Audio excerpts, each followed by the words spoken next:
Captain's log.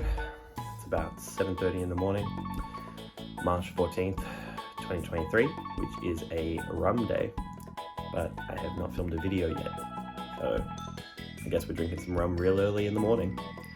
Also, I've not fixed the stand, so it's another video that's face to face. Welcome, welcome, welcome. It is great to be back with you, fellow rum enthusiasts. As always, I'm Matt, the host of today's Tropical Rum Society meeting, where we will be talking about one of the unique but lesser known products from Bundaberg's famous distillery. It is Bundaberg Black. Now I know what you're thinking. Matt, haven't we already talked about Bundaberg before? And yes, we have, but just like a good rum, there's always more to explore.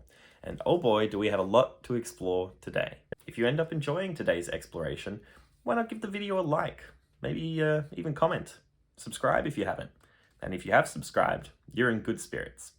So without further ado, let's dive in and talk about this black gold. Now, since we've already talked about Bundaberg before, I will leave a link to that video up in the card and in the description below so you can go check it out later. If you've seen that video before, or if you go check it out later, you'll know that the distillery started small, but grew throughout the 20th century to become Australia's best-known spirit brand. It's also very different from the Bundaberg Brewed Drinks Company. They are not one and the same. I often wonder what it was like when they first met each other. Like, imagine the awkwardness at the town Christmas party when the distillery shows up with cases of rum, and the Brewed Drinks Company shows up with cases of ginger ale, but they're both calling themselves Bundaberg. Luckily, those two flavors go together great, so I'm sure the tension was over quickly. But that being said, the distillery does have a very long, very interesting history that's well worth a look if you haven't seen it before. Dates all the way back to 1888, so definitely worth a little bit of research checking them out. But you came here to talk about the rum, not the distillery, so let's get to that. Now let's talk about the star of today's show, Bundaberg Black. This 12-year-old rum is aged in American oak barrels, which gives it a rich and complex flavour.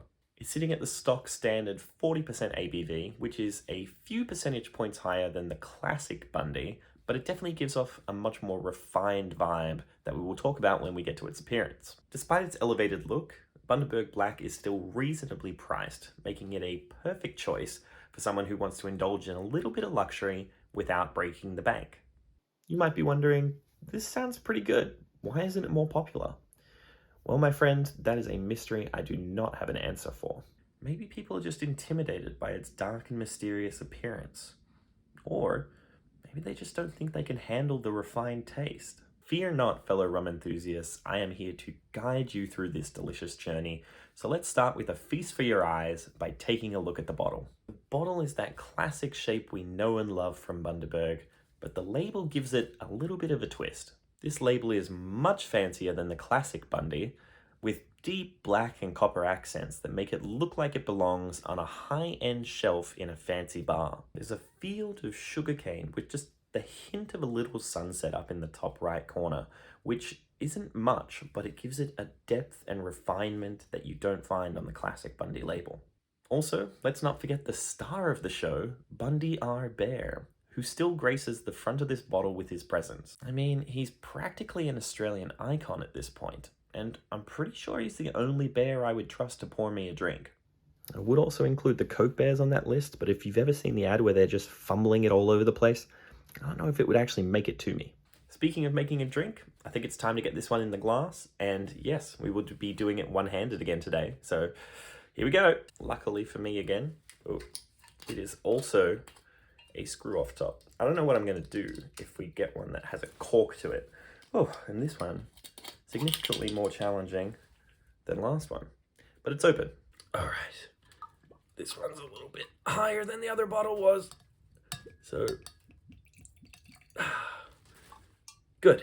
All right, we're in the glass, didn't spill anything, didn't knock it over, so the hard part is now done. Let's get to the fun part.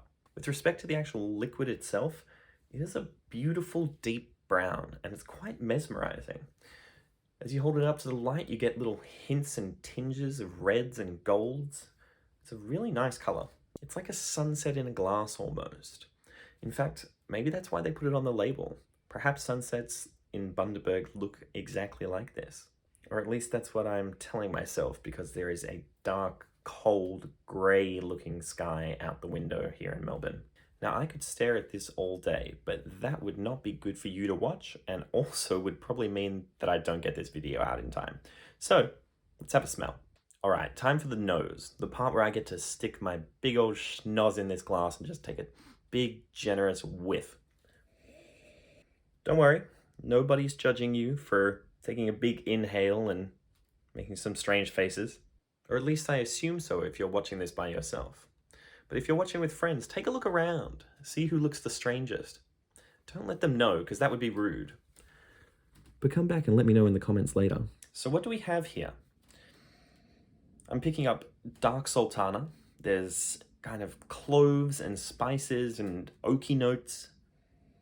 A little bit of vanilla. It's got some pretty deep characteristics, but still has elements of light sweetness. So it's kind of like a hug from Bundy our bear himself. But don't just take my word for it. Put your nose in there. Take a sniff. See if you can pick up on any other hidden notes, like maybe a dash of reckless abandon to pour yourself a bigger one next time. We're switching sides. My other hand is dying. But we're moving on from the nose to the taste. Okay, here we go.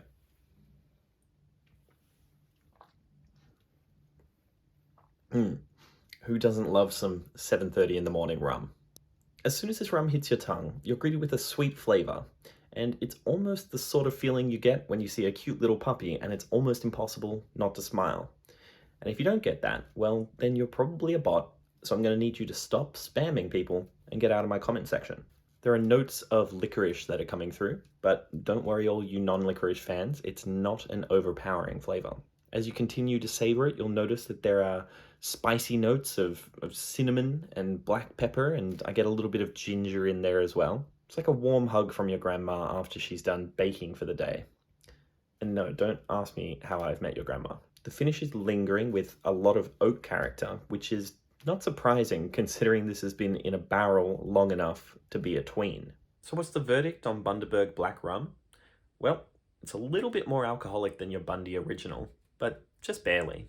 The longer aging process does mean that it's much smoother and has a lot more flavor characteristics in there than you would expect from the classic, but you can kind of tell that it's still not quite a top shelf liquor. That being said, it's still got a much more refined taste, definitely a fancier aesthetic, and it's probably one that you'll want to crack open one of the good ginger beers that you have, rather than just using the supermarket home brand stuff. Anyway, that's all we have time for today, folks. I need to go get this video edited. So I hope you enjoyed our little trip down under with Bundaberg Black Rum. And remember, always drink responsibly and never drink and drive. Or be a liquor company that sponsors a motor racing team. You'll send people mixed messages.